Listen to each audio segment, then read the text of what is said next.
Paul, I could have commanded obedience, but for love's sake, for the benefit of love, I beseech you, I'm begging you.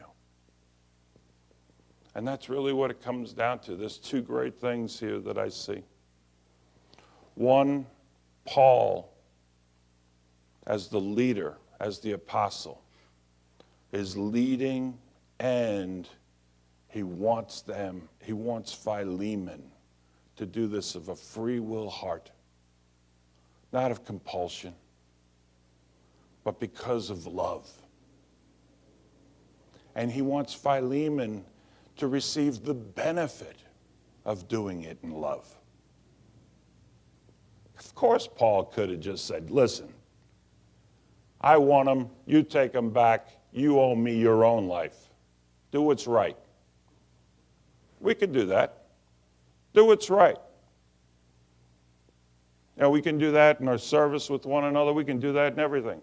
You know, you really ought to share. You really ought to help around here.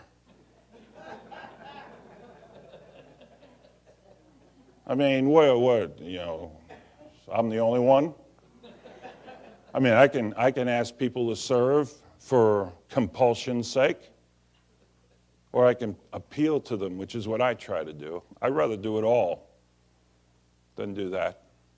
I appeal to God's children to serve because you love God.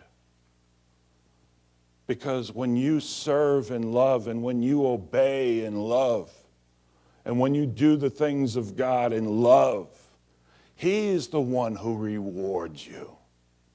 You are the one who benefits. See, when I forgive, who really gets the benefit? Me. See, if someone wrongs me, they've wronged me. I want you to think about this. There's two kinds of situations that come up. Someone wrongs you and they really don't care. And they continue on, right? And you're the one stuck with that no good. And you wake up and every time you think of them, you're the one tormented. And every time it comes up again, yeah, that one did that to me. So you spend the next 25, 30, 40 years thinking about that person. They live there. They don't even think about you no more. So who's the one that gets the benefit when you cut it loose and you forgive? And then you have people who wrong you, who want to make it right, and they come back and they ask for forgiveness. And then, you're compelled, you're commanded in Scripture to forgive.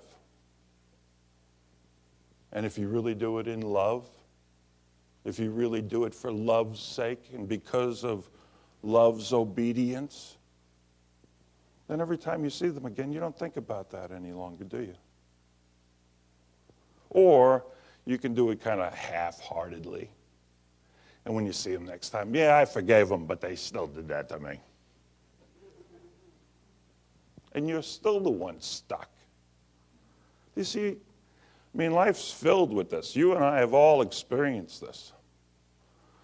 I remember my grandmother was so angry at my mother. My mother had been dead 30 years, and she was still angry at her because she hurt her life and died prematurely. But my grandmother was the one who was stuck. See, Paul's saying, I could command you to do this. I know that you would obey me. I know that you would do it because I am the Apostle Paul. I'm an old man. I've been doing this a long time.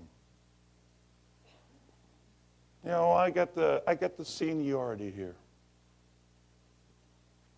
But I don't want to do that. I want you to do it for love's sake, for love's benefit.